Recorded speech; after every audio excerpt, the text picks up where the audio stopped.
Thanks to those who've joined the webinar. It's gone 10 o'clock, so we'll get started now. Thank you to all of you for joining. Today, we are discussing what we can learn from recent cybersecurity breaches, and Rhys Kerrigan, Kinetics Professional Services Manager, will be running the session. The session will be recorded and be available on our website in a day or two. All the microphones are muted to minimise disruption and background noise, but please post any questions in the chat and we'll have a Q&A in the end. Thanks very much. I'll leave that to you, Rhys. Thanks, Scott. So yeah, the webinar today is going to be just looking at some of the recent events that we've seen in the news. When I say recent, kind of in the last 3 months, regarding security breaches and problems. Now, just up front, I have no knowledge of what caused these breaches or the reasons behind them or how the bad guys got in.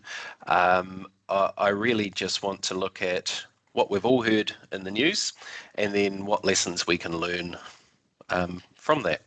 So, getting started, obviously this is was in the news quite a lot over the Christmas period. The Manage My Health breach started on the 30th of December, so just before New Year's. There's a lot of talk that the timing of it was probably quite deliberate by the bad guys. They do try and pick the worst time possible to attack you and try and get your data. Obviously, in this case, there was some patient data that was leaked, and there was some complaints at the time that the communication from Manage My Health, certainly initially, wasn't as good as it could be. Another one that was in the news and certainly amongst the legal community was quite.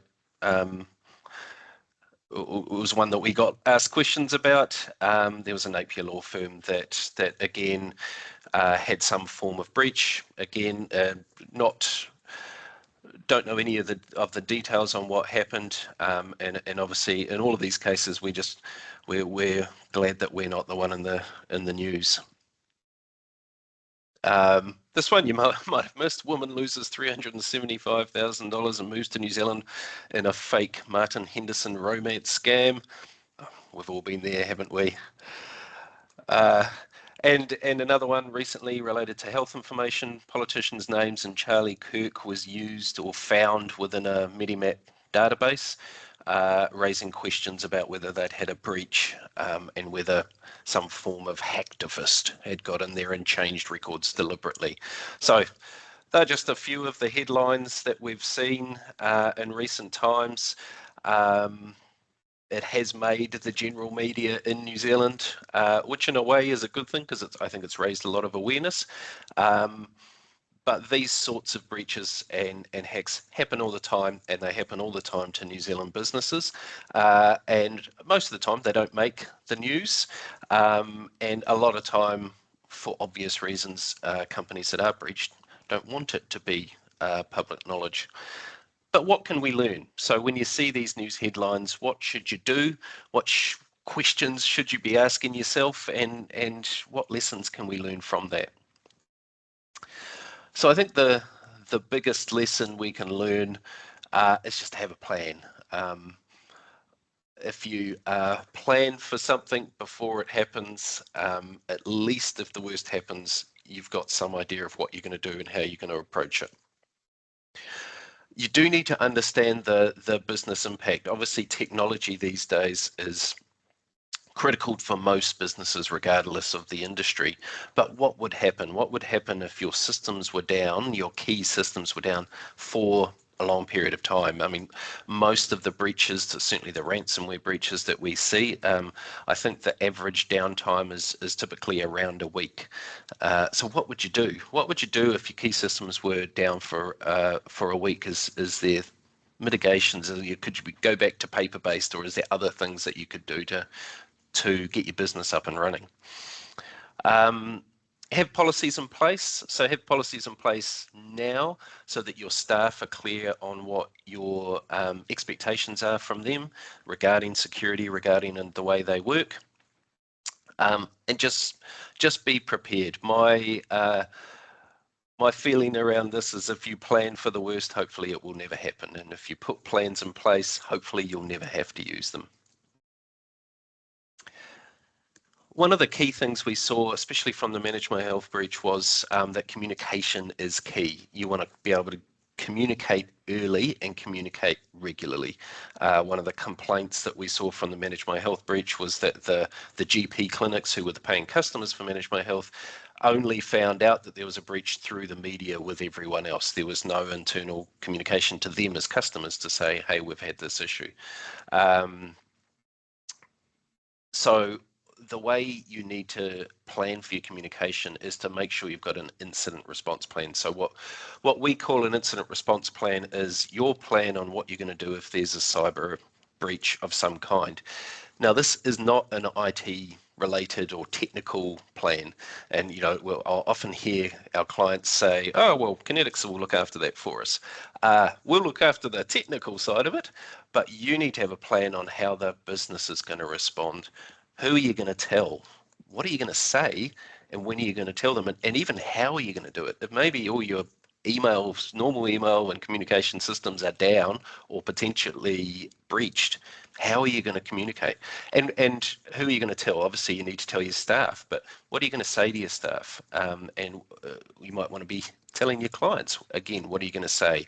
So having that communication plan of what you're going to say and when, and that cycle of communication is really important.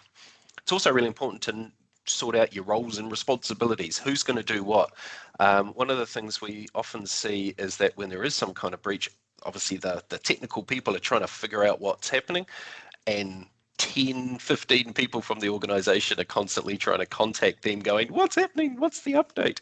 So having clear roles and responsibilities, having an incident response team, which is ideally the key people, not everyone in the business, and having an easy way for them to communicate between themselves is really important to, again, make sure that this person's dealing with the communication, this person's contacting the insurance company, this person's actually looking at the technical issues.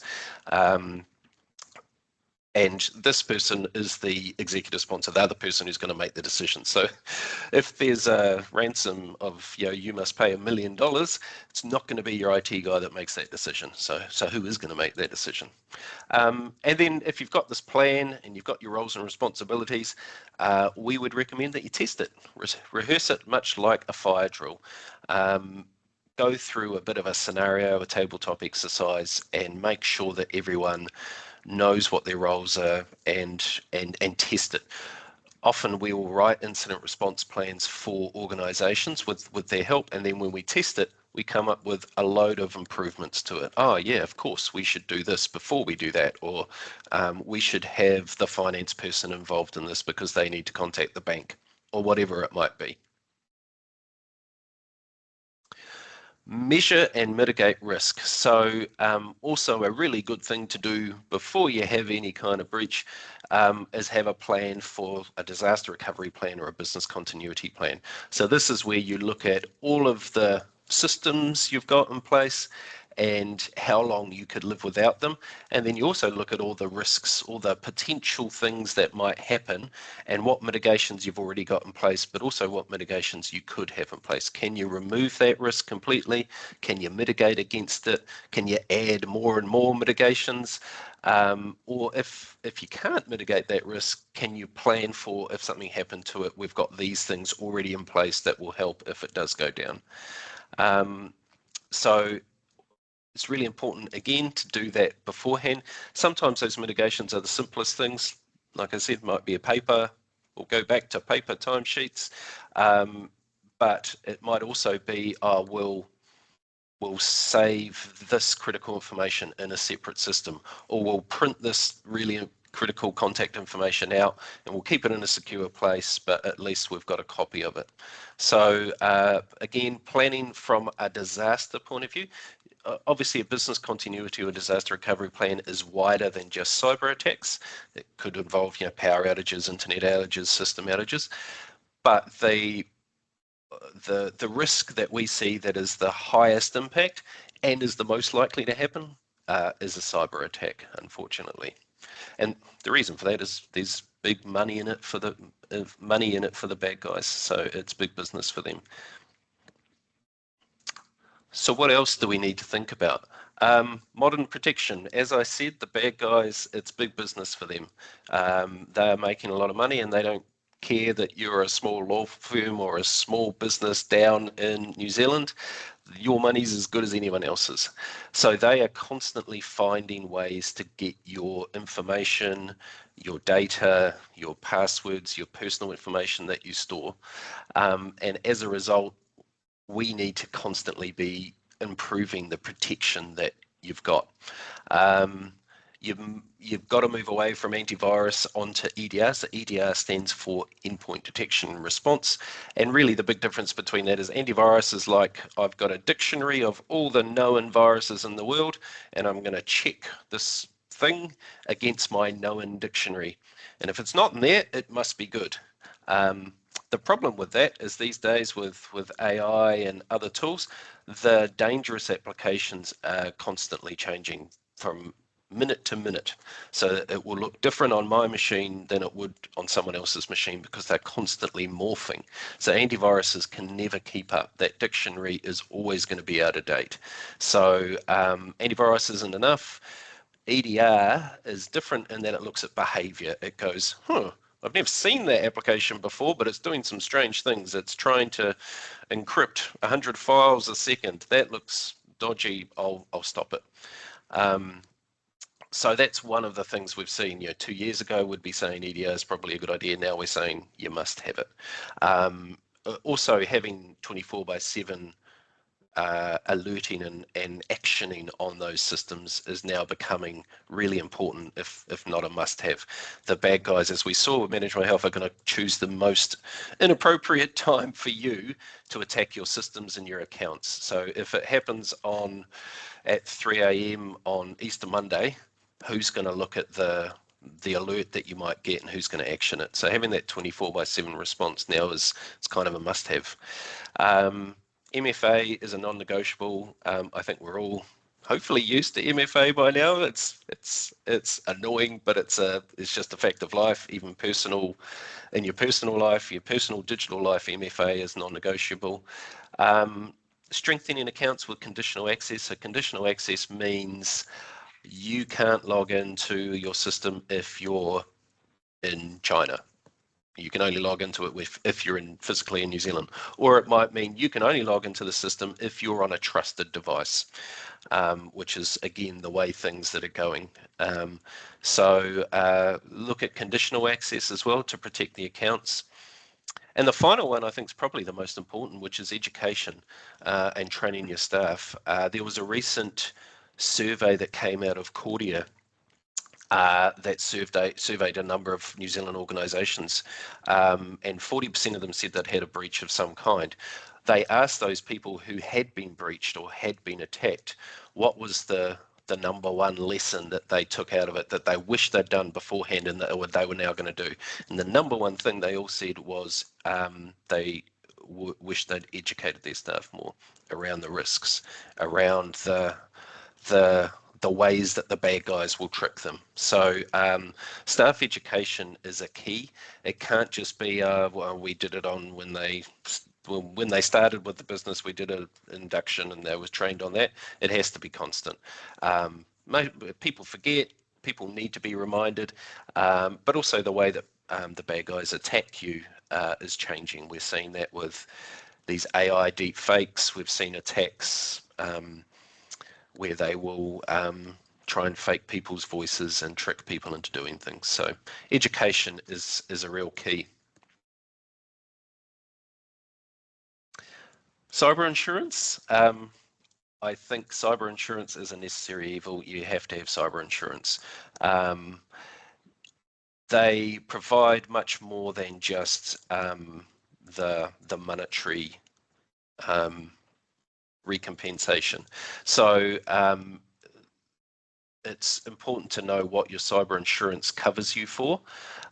We say that you should always make sure that when you're responding to your cyber insurer's questions or that they send you, the forms you fill out, make sure you're responding honestly, because if you have a breach, you don't want them to come back and go, well, you said this in the form and that's not true, so we're not going to cover you. You should know how and when to report an incident. Most cyber insurance companies will want you to call them really early in the situation. They'll say, call us first. Before you do anything else, call us first, because they want to know. Part of the reason is they can offer assistance more than just monetary help. They can provide expertise, forensic expertise. They can recommend steps. So often you'll want to contact them really early. And so it's important to know how you're going to contact them and also know what services they will offer you. Know that beforehand so that you can build that into your incident response plans. So here's some more news, or I guess this is more reaction that we've seen from these breaches. So Prime Minister Christopher Luxon, after the Medimap potential breach, said, I've been advocating very strongly that we need to strengthen our cybersecurity laws. Don't know who he's advocating to. He's the Prime Minister, advocating to himself maybe. The Privacy Commissioner has said, as a response to the Manage My Health breach, that failure to take all reasonable steps to ensure security is considered a breach of the Privacy Act. So, and that's something that he's been vocal about in the past as well. So what are reasonable steps, and what does it mean when the Prime Minister's saying they're going to strengthen our cybersecurity laws? But at the moment, New Zealand has reasonably weak cybersecurity laws. There's no New Zealand cybersecurity framework that is mandated for organisations. For some government organisations, they have to abide by the NCSC's rules. For health information, there's framework you need to abide by. But for the general business, there are no enforced cybersecurity frameworks that you have to follow. Maybe that will change. The thing that we are seeing is that the insurance companies are demanding more. So even if the government doesn't do anything, if you have insurance, the insurance companies will make sure that you do. And we're seeing that getting increasingly harder to get insurance. So what that means is you are more likely to have to prove that you are, sorry, skip through. You have to prove that you have best practice security. And how do you prove that you have best practice security? You can say, well, Kinetics has said we've got best practice security, or our other IT provider has said we've got best practice security. Is that enough? Probably not. So how do you prove that you do have reasonable security measures in place? And what we're recommending is that you go and choose a globally recognized security framework and you measure yourself against that, and hopefully you attain some form of certification, and then you've got that proof. So the two steps are there.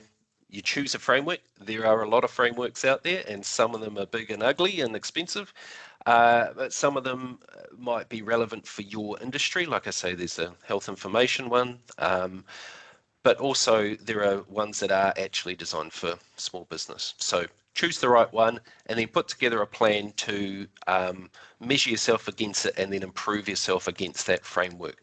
And that can take some time. It's not something you're going to do overnight. So here's some of the security frameworks that we see and have seen, and some of the ones that we recommend. And I've sort of put them in a scale of easy to hard. Let's start at the easy end. Microsoft Secure Score. So most New Zealand businesses that we work with use Microsoft 365. And within the Microsoft world, they have a thing called Secure Score.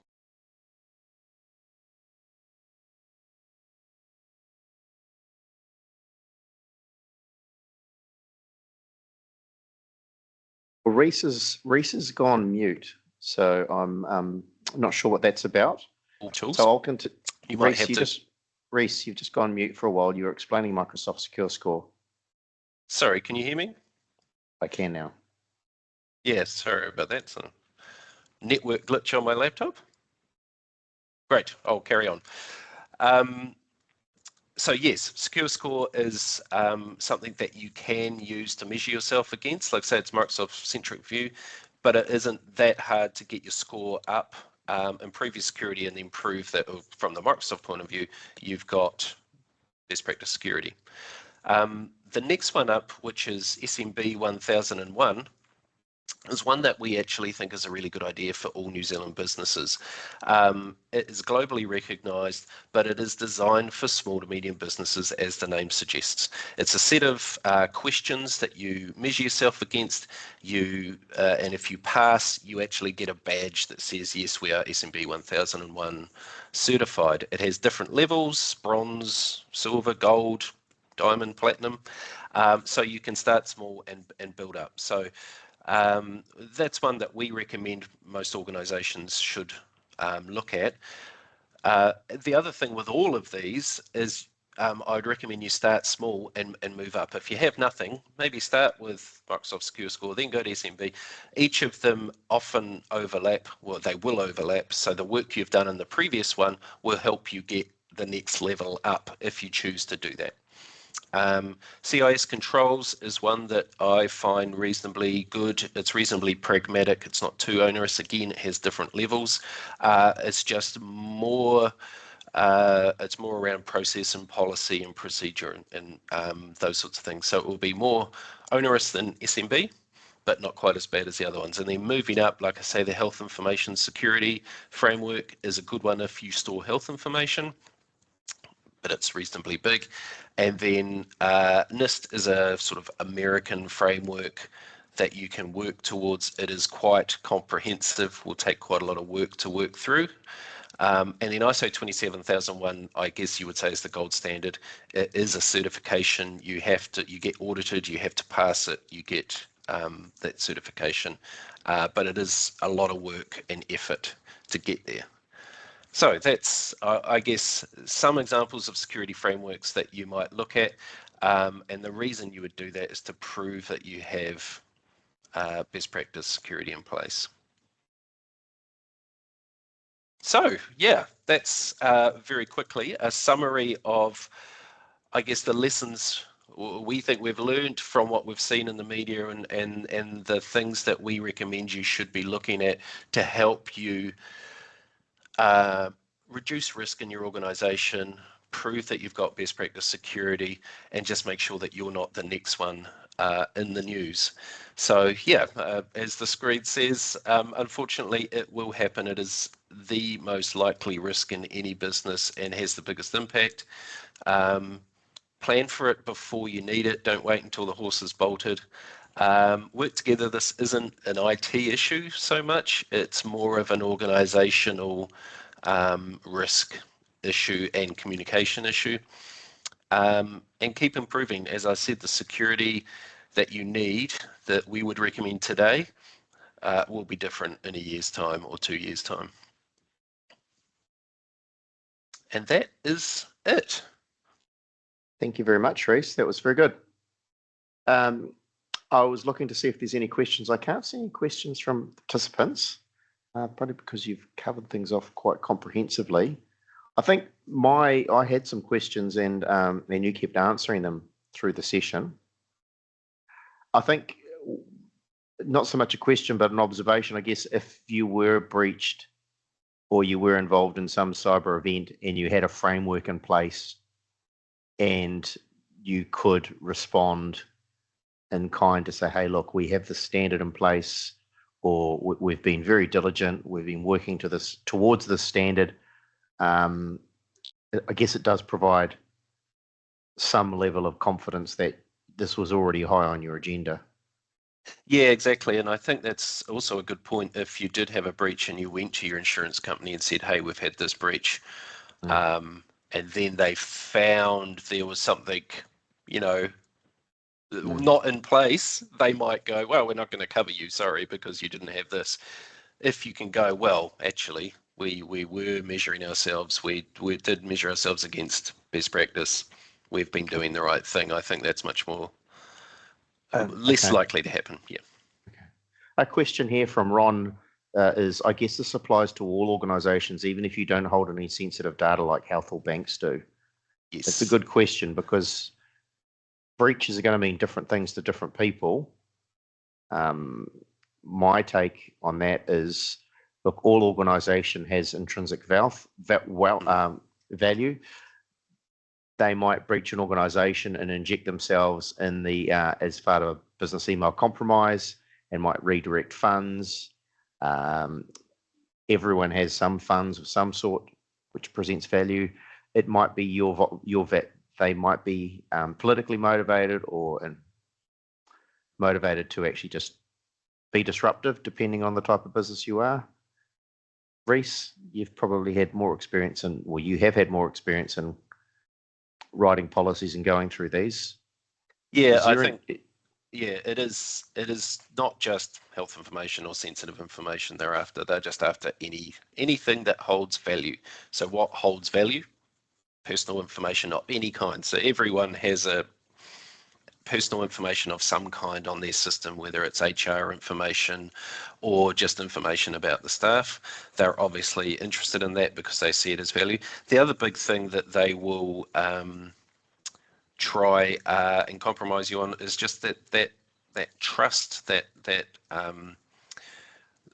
if you had a breach and they get your data and they say we're going to release it to the dark web, so it's that loss of reputation. If that came about, how would that impact your business as well? So yeah, could be sensitive business information, your sales plans, your customer lists, your customers' personal information, your personal information, HR information. Yeah. So obviously anything to do with money, bank holder information, those sorts of things. Or like you say, they might be trying to compromise your email system so that they can send attacks to other people. Good question. Thanks, Ron. Is there any other questions from the guests?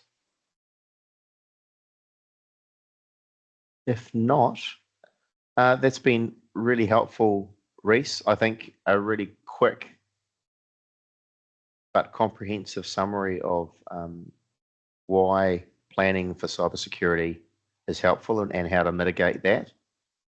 If anyone does have any questions or would like to discuss it anymore, our number's on there and Reese's email's there, and you could always reach out to the info@Kinetics, or if you do know me, feel free to reach out to me, Scott Fennell at kinetics.co.nz. Yeah, thank you for that.